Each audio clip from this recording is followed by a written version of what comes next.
রাজধানীর যাত্রাবাড়ী থানায় দায়ের করা ইমাম হাসান হত্যা মামলায় সাবেক রেলমন্ত্রী নুরুল ইসলাম সুজনের 3 দিনের রিমান্ড মঞ্জুর করেছে আদালত।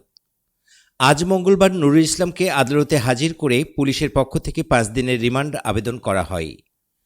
অপরদিকে রিমান্ডের নামঞ্জুর চেয়ে আসামিপক্ষের আইনজীবী আবেদন করেন।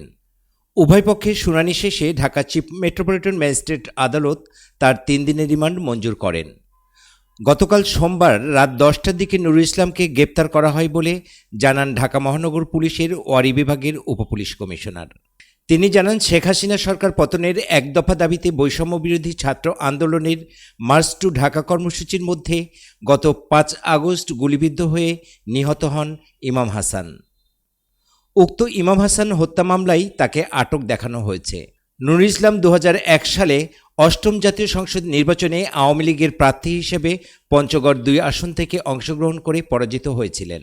2008 সালে 9ম জাতীয় সংসদ নির্বাচনে প্রথমবারের মতো সংসদ সদস্য নির্বাচিত হন তিনি।